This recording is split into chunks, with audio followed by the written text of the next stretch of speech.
जय हिंद दोस्तों। आज की वीडियो हम सभी संख्याओं के प्रकार समझेंगे कि कौन कौन सी संख्या होती हैं, जिसमें हम सबसे पहले देखेंगे प्राकृत संख्या कौन सी होती हैं, उसके बाद देखेंगे कि पूर्ण संख्या कौन सी होती हैं, उसके बाद पूर्णांक संख्या कौन सी होती हैं, परमेय संख्या कौन सी होती है, सम संख्या कौन सी होती है, विषम संख्या कौन सी होती है, भाज्य संख्या कौन सी होती हैं और अभाज्य संख्या होती हैं। ये इस वीडियो हम सभी संख्या के प्रकार को समझेंगे, बिल्कुल धीमे धीमे समझेंगे।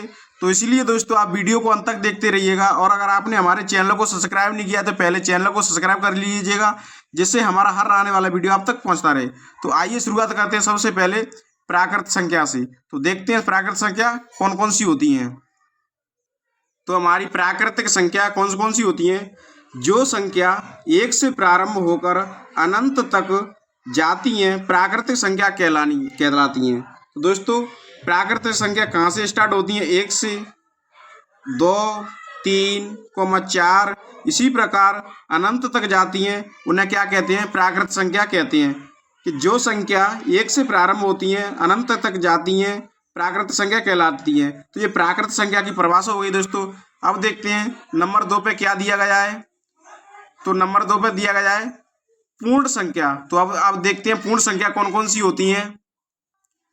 तो यहाँ पर हमें पूर्ण संख्या की परिभाषा दी गई है कि जो संख्या शून्य से प्रारंभ होकर अनंत तक जाती हैं पूर्ण संख्या कहलाती हैं। तो हमारी ये संख्या कौन सी होती हैं कि शून्य से लेकर 1, 2, 3, 4 डॉट डॉट डॉट जी कहाँ तक जाती हैं? अनंत तक। इनको क्या कहते हैं? पूर्ण संख्या कहलाती है।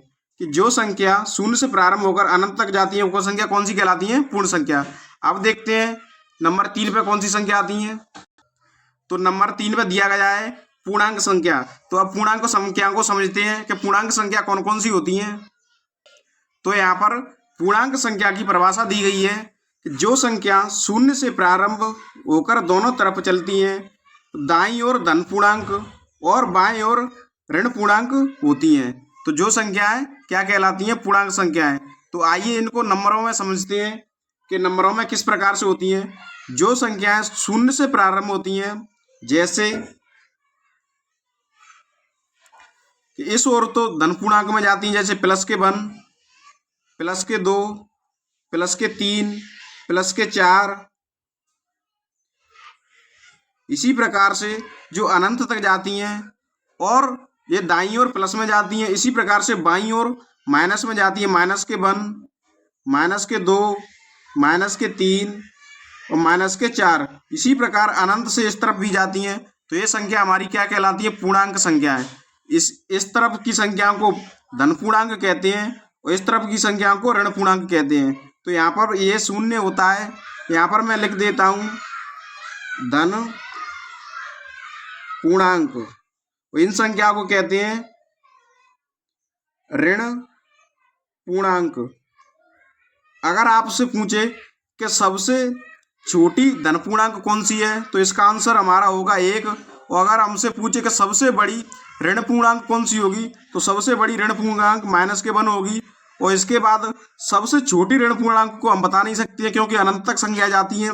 इसी प्रकार से धन पूर्णांक में सबसे बड़ी संख्या हम नहीं बता सकते हैं, क्योंकि ये भी अनंत तक जाती हैं। लेकिन सबसे छोटी संख्या धन पूर्णांक में बता सकते हैं, जो +1 होती है। इसी प्रकार से इसमें भी -1 होती है, जो सबसे बड़ी होती है। क्योंकि अगर संख्या माइनस में जाती हैं तो -4 करने पर जो और छोटी संख्या होती जाती हैं। इसी प्रकार से वो जो -1 होती है वो सबसे बड़ा ऋण पूर्णांक होता है। अब देखते हैं नंबर 4 पे कौन सी संख्या दी गई है।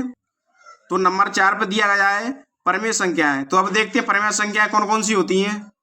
तो यहाँ पर परमेय संख्या की परिभाषा दी गई है कि परमेय संख्या कौन कौन सी होती हैं। कि जिन संख्याओं को हम अंश और हर के रूप में लिख सकते हैं परमेय संख्या कहलाती हैं। तो जैसे हम एग्जाम्पल के तौर पर देख सकते हैं, जैसे किसी संख्या को हम P/Q के रूप में लिख सकते हैं, जिसको हम अंश कहते हैं, इसको हम हर कहते हैं। उन संख्या को क्या कहते हैं? परमेय संख्या कहलाती हैं। जैसे 1, 2, 3 इन संख्याओं को हम परमेय संख्या कह सकते हैं, क्योंकि इन संख्याओं के नीचे 1 लगाने पर कोई फर्क नहीं पड़ेगा और अंश और हर के रूप में ये लिख सकती हैं। तो इन संख्याओं को हम क्या कह सकते हैं? परमेय संख्या कहलाती हैं। जिन संख्या को अंश और हर के रूप में लिख सकते हैं वो संख्या क्या कहलाती हैं? परमेय संख्याएं। तो अगर अब देखते हैं नंबर 5 पे क्या दिया गया है। तो यहाँ पर नंबर 5 पे दिया गया है सम संख्या। तो अब देखते हैं हम सम संख्याओं को। तो सम संख्या कौन कौन सी, जिन संख्याओं को हम अंतिम अंक 2, 4, 6 डॉट डॉट अनंत तक जाती हैं वे संख्याएं सम संख्या कहलाती हैं। जैसे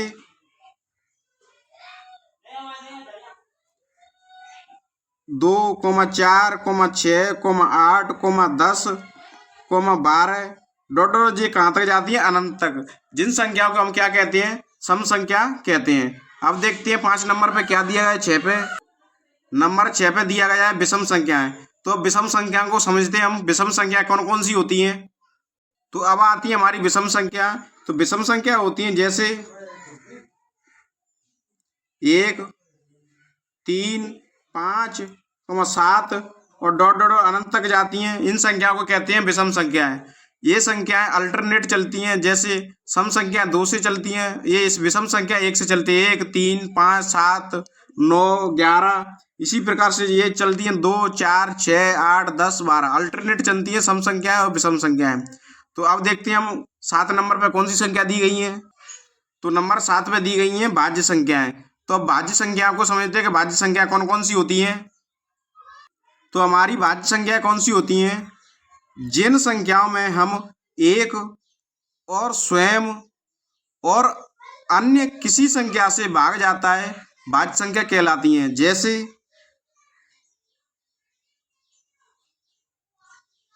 4, 6, 8, 9, 10, 12 डॉट डॉट डॉट कहाँ तक जाती हैं, ये अनंत तक।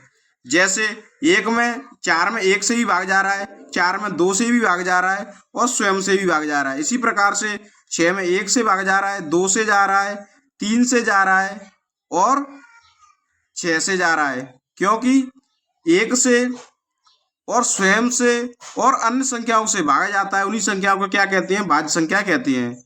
जैसे 10 में 5 से जा रहा है, 10 से जा रहा है और 1 से भी जा रहा है। तो इसी प्रकार की संख्याओं को क्या कहते हैं हम, भाज्य संख्याएं। अब देखते हैं अभाज्य संख्याओं को। तो अब देखते हैं अभाज्य संख्याओं को। तो अभाज्य संख्या कौन कौन सी होती हैं, वे संख्याएं जिनमें एक और स्वयं के अलावा किसी अन्य संख्या का भाग ना जाए अभाज्य संख्या कहलाती हैं।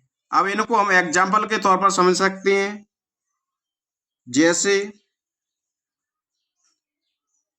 2, 3, 5, 7, 11, 13 डॉट डॉट ये भी कहाँ तक जाती है, अनंत तक। जैसे 2 में 2 का भाग जा रहा है और किस संख्या का जा रहा है, 1 का। इसी प्रकार से 3 में 3 का जा रहा है और किससे जा रहा है, 1 का। तो वे कौन सी संख्या कहलाती हैं, जिसमें 1 से और स्वयं के अलावा किसी अन्य संख्या से भागना जाए, वो क्या कहलाती हैं, अभाज्य संख्या कहलाती हैं। तो ये हमारी होगी अभाज्य संख्याएं। और दोस्तों अगर हमसे पूछा जाए कि सबसे छोटी अभाज्य संख्या कौन सी होती है, तो इसका आंसर होगा 2। एक इसका आंसर नहीं होगा। तो दोस्तों वीडियो पसंद आई है तो वीडियो को लाइक करें। अगर हमारे चैनल पर नए हैं तो प्लीज़ चैनल को ही सब्सक्राइब करें। जय हिंद।